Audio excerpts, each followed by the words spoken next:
यीशु ने उनको उत्तर दिया, सावधान रहो कोई तुम्हें भरमाने ना पाए। इसका मतलब कह रहा आपकी आत्मिक जीवन के साथ छेड़छाड़ कौन करता है। इसका मतलब कि आप सोचते हैं कि शायद मेरी आत्मिक जीवन को ये खराब करने के लिए आएगा, वो खराब करने के लिए आएगा, कोई खराब करने के लिए नहीं आएगा। आप ही के माइंड में एक विचार आएगा और वो आपको भरमाएगा।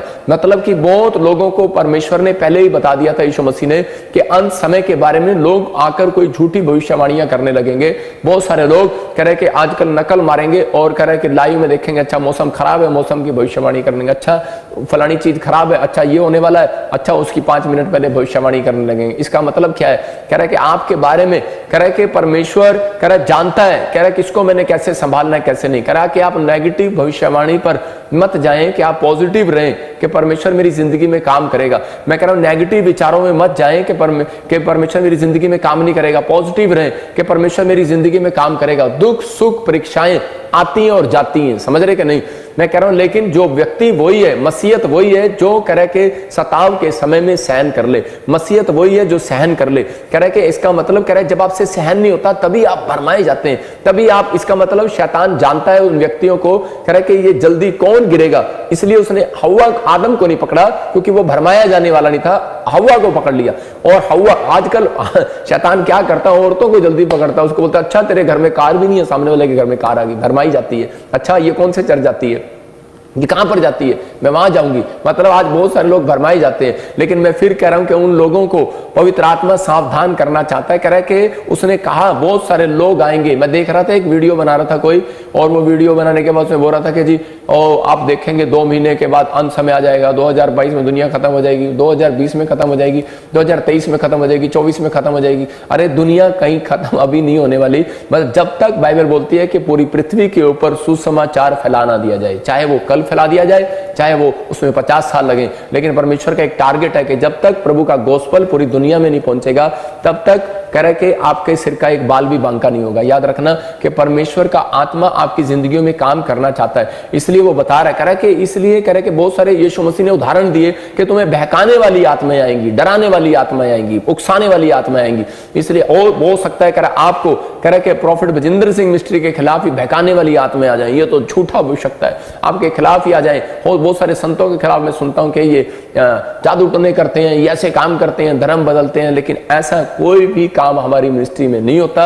मैं कह रहा हूं बहकाने वाली आत्माओं से सावधान। आपको आने वाले समय के अंदर परमेश्वर खुद दिखाएगा कि पवित्र आत्मा आपका फेवर करता है या नहीं करता, इस मिनिस्ट्री का फेवर करता है या नहीं करता। मैं कह रहा हूं कि अगर आप डरे हुए हैं, आप बेकार हैं, चाहे लाचार हैं, किसी भी तरीके में भी हैं। फरीसियों ने आकर बहुत बार इजरायलियों के खिलाफ कह रहा है कि उन लोगों के खिलाफ बोला, यहूदियों के खिलाफ बोला, लेकिन परमेश्वर ने आज भी उनको छोड़ा नहीं है। याद रखना पवित्र आत्मा छोड़ता नहीं है। वो बोलता है, कह रहा है कि अगर आप किसी बात को लेकर डरे और घबराए हुए हैं कि परमेश्वर ने मेरा काम अच्छा था लेकिन पता नहीं क्या हो गया, मेरा काम अच्छा नहीं चल रहा, मैं कह रहा हूं हो सकता है कह रहा है कि आपके जीवन में परीक्षा आ सकती है या फिर कोई शैतानी ताकत आपको तंग कर रही है, लेकिन आज रात वो भागने वाली है यीशु मसीह के सामर्थ्य नाम में। मैं कह रहा हूं लेकिन आपको बहकाने वाली और उकसाने वाली आत्माओं से सावधान रहना है। कह रहा है जब आपके नुकसान होने लगते हैं तब आप टेंशन में चले जाते हैं। हम अब्राहम के जीवन से देखते हैं, जब अब्राहम ने 90 साल जब सेवा किया, उसकी पत्नी जब 90 साल की होगी तो उसके दिमाग में शैतान ने एक विचार डाला और कहा कि तेरे को इतनी सेवा करने का क्या फायदा, और उसी के विचारों के अंदर गड़बड़ी होने लगी और वो उसी समय बोल बैठा परमेश्वर के सामने। उत्पत्ति 15:2 में बोलता है परमेश्वर कह रहा है कि मेरी जिंदगी में कह रहा है कि तू मुझे कब देगा मेरा वारिस, कब देगा तू मुझे औलाद। इसका मतलब इतना अच्छा संत जो परमेश्वर का धन्यवाद थैंक्सफुल करने वाला व्यक्ति भी कह रहा उत्साह में आ गया, उसके विचारों में उत्साह में आ गया। और कई बार हम कह रहे कि चर्च जाने के बाद भी, बाइबल पढ़ने के बाद भी, प्रार्थना करने के बाद भी जब हमारी जिंदगियों में कोई नुकसान होते हैं, कोई प्रॉब्लम्स होती है, कोई रुकावटें आती हैं, तो उसी समय बोल बैठते हैं, गुस्से में आ जाते हैं और इसमें बोल बैठते हैं कि हम परमेश्वर तू मुझे क्या देगा। यहां पर अब्राहम कह रहा है परमेश्वर तू मुझे क्या देगा, लेकिन पवित्र आत्मा बोल रहा है उन लोगों से जो लोग कह रहा आज लोग यही तो पूछते हैं, कह रहा है जब किसी के घर में काम करने जाते हैं, किसी की गाड़ी साफ करते हैं, किसी की नौकरी करते हैं, ड्राइविंग करते हैं, तो उसी समय पूछते हैं तू मुझे क्या देगा, क्या सैलरी देगा। अगर आप भी ये सवाल कर रहे हैं बेनिफिट के चक्कर में तो आशीष नहीं आएगा, याद रखना। लेकिन परमेश्वर को गुस्सा आया होगा अब्राहम पर, लेकिन परमेश्वर फिर भी उसका हाथ पकड़कर तंबू से बाहर ले गया।